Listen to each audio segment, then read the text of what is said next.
This week on Our World with Black Enterprise, Barack Obama. Does he represent the first real possibility for change? Or is he the personification of the black dilemma? That's the question on this special edition of Our World. I have no problem if someone says I am supporting Senator Hillary Clinton because of this, this, and this. I have a problem when black people say I'm supporting Hillary Clinton because I don't think whites will vote for Obama.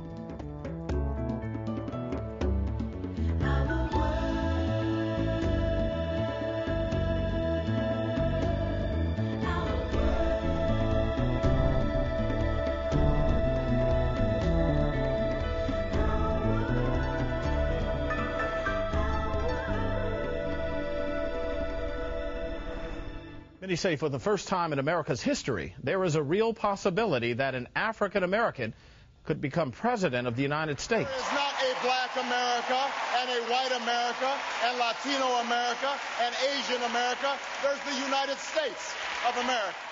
Illinois Senator Barack Obama has ignited the passions in many voters and is moving into uncharted territory.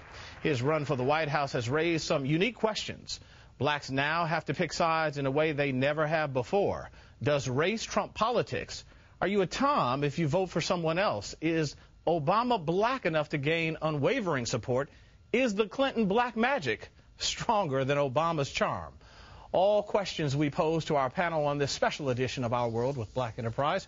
Joining us today, CNN commentator Roland Martin, President and CEO of the Independent Women's Forum, Michelle Bernard, and New York Daily News columnist Errol Lewis. I thank you all for joining us. Greatly appreciate it. Roland, let me start with you because you and I have talked about this for years and years and years, privately and publicly.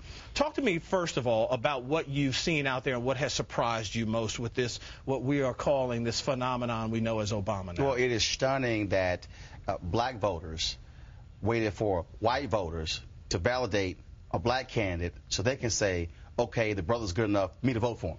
I mean, it is the strangest thing in the world to listen to that as opposed to say, here are his credentials, he's a U.S. senator, and they were excited when he got to the Senate, but they were apprehensive when he ran for president. It is the strangest dynamic. One of those who will say, well, the reason we waited is we wanted to make sure that enough white voters would see him as feasible because we didn't want to, quote, throw our vote away. Yeah, but the other way is that means that African Americans are allowing whites to think for them. See, I think African Americans who think that must challenge themselves and say, wait a minute, I'm letting somebody white determine what I should do? And you hear all this black power, let's, black power, but that's not black power. That sounds like white power is still controlling your mind. Michelle, let me bring up what I called as we were talking about this show. I didn't want to do the traditional, can he win, Hillary this, I wanted to talk about what I see as the black dilemma, and that's the question of blacks finally having what the media, and I think most of us are saying is a real viable candidate, but now determining whether or not you should vote for him simply because he's black, or whether or not you really should be able to look to other candidates and vote against him without being chastised. You know, there is this enormous schizophrenia that's going on in the black community now, and I also think there's a generational shift because, you know, in my observations and in talking to people, this is sort of what our civil rights leaders fought for, but there's this older generational shift that is saying he's not black enough.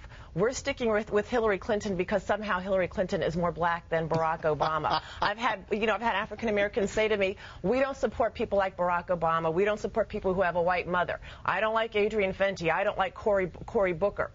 These are gentlemen, mayors in Washington and in New Jersey, and who have gone to Ivy League schools, elite colleges, Rhodes Scholars. It's a different type of black leadership, and really, Black America needs to start looking at candidates based on their qualifications and their policies and determining who's going to make our lives better. Errol, what about the interesting concept of what we saw just this week with former owner of Black Entertainment Television, Bob Johnson, who has been a long Clinton supporter, coming out, introducing Hillary, and by some means and some thoughts degrading Senator Obama based on what he had written in his book about drug use and other things.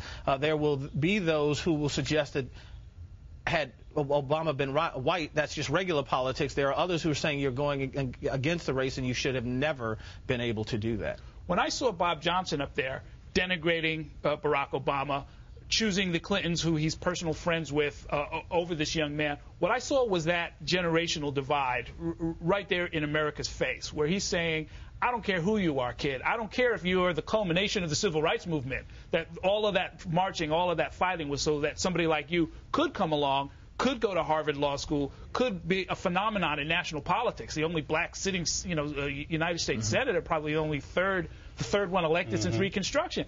And yet he chooses his narrow political affiliations. There are a lot of young black elected officials, not just Cory Booker, not just Adrian Fenty, who are cheering for Obama, because if he makes it, they can make it too. Yet, Roland, you spoke with Bob this week, and I know one of the things that Bob has said, not just with this situation, but he is going to not be blinded by color one way or the other, and the suggestion is he believes that Hillary Clinton is a better candidate. And I have no problem if someone says, I am supporting Senator Hillary Clinton because of this, this, and this. I have a problem when black people say, I'm supporting Hillary Clinton because I don't think whites will vote for Obama. I'm supporting Hillary Clinton because I think she'll be blacker than Obama. See, that's what bothers me when I hear that. And I also get offended when people say, well, he went to Harvard. How in the world did people fight for black kids to get an education, to go to Harvard, Yale, Princeton, Texas A&M, Texas, all these schools, and then the moment they go, then say, now you're not black?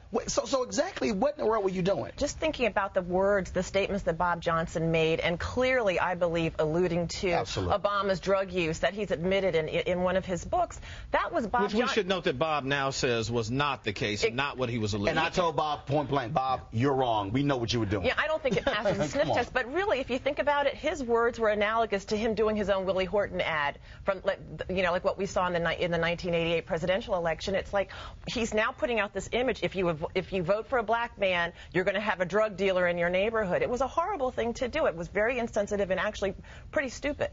I mean, this is the 20th anniversary of that famous Willie Horton ad, and what people often forget about that is that that charge came out in the primary, and it was then put to good use, or bad use, if you want to call it that, later on in the season. And that's what's so destructive about some of these attacks that are going on now. I mean, I've been receiving the mail, chain mail of all of these ludicrous accusations that he's a drug dealer, that Obama is a Muslim, and all of this kind of just garbage. And it does take hold.